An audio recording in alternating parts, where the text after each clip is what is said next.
Madam అందరికీ కూర్చోండి.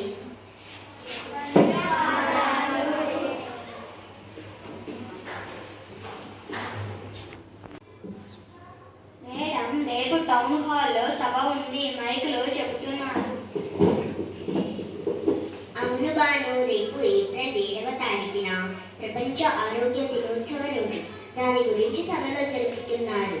మనమంతా ఆరోగ్యంగా ఉండటానికి తగిన జాగ్రత్తలు తీసుకోవాలని చెప్తారు. ఇప్పుడు వాతావరణ కాలుష్యం ఎక్కువైపోతుంది కదా. వాతావరణ కాలుష్యం అంటే ఏమిటి మేడం? మన చుట్టూ ఉన్న జలము, పరిసరాలు, వాయువు, ధ్వనులు కలుషితం అవ్వడాన్ని వాతావరణ కాలుష్యం అని అంటారు. మేడం, కాలుష్యాలు ఎన్ని రకాలు మేడం? కాలుష్యాలు 4 రకాలు. జల కాలుష్యం, భూమి కాలుష్యం, వాయు కాలుష్యం, ధ్వని కాలుష్యం.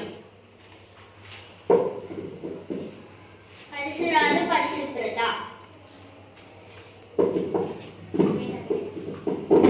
నాకు అర్థమయ్యేలాగా చెప్పరా మేడం? మనం బ్రతకడానికి గాలి, నీరు చాలా అవసరం కదా. అవి పరిశుభ్రంగా లేక జబ్బులు వస్తాయి కదా.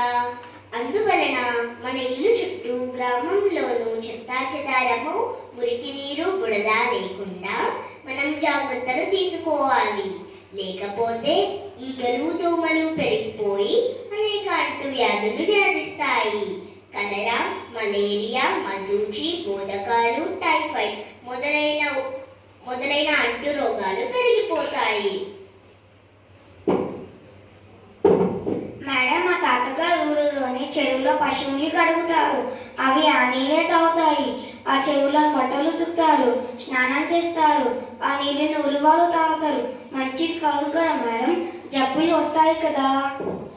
అవును మౌనిక, కాలువలు, చెరువులు, నదులలోని నీళ్లు మురికి కాకుండా మనం చూసుకోవాలి.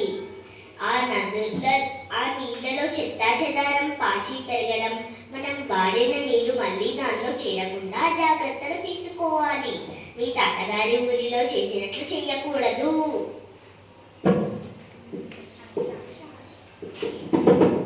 మేడం, పాను వాళ్ళ వీధిలోకి పోలేం, దోమలు విపరీతం మేడం. ఆ వీధిలో వాళ్ళు చెత్తాచెదారం రోడ్డు మీదే వేస్తారు. ఈ ఊరిలో ఏ జబ్బులు బయలుదేరినా ఆ వీధిలోనే ప్రారంభం అవుతాయి. మేడం, మా వీధిలో మంచి గాలి బాగా వస్తుంది. మాకు చాలా హాయిగా ఉంటుంది. అలాగే ఉండాలి బాలా. కలుషితమైన గాలిని మనం పీల్చితే జలుబు, దగ్గు, క్షయ, ఉబ్బసం, బ్రోంకైటిస్,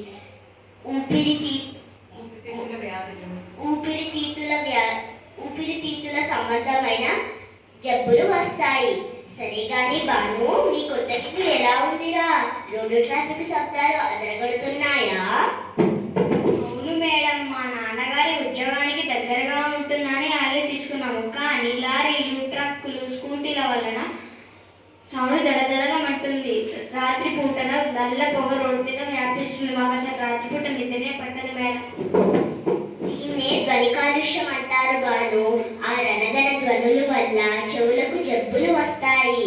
వాహనాలు పెరిగిపోవడం వల్ల ధ్వని కాలుష్యం కూడా పెరిగిపోతున్నది. సూర్యరశ్మితో నడిచే వాహనాలను కొత్తగా ప్రవేశపెట్టడానికి ప్రభుత్వం తగిన చర్యలు తీసుకుంటుంది. మేడం, మనం ఈరోజు సభకి మనం కూడా వెళ్తామా? అలాగే, అందరం తప్పకుండా వెళదాం. దయచేసి మీరందరికీ మా మనవి ఏమిటంటే, ప్రతి ఒక్కరూ మన పరిసరాలను పరిశుభ్రంగా ఉంచుకోవాలి.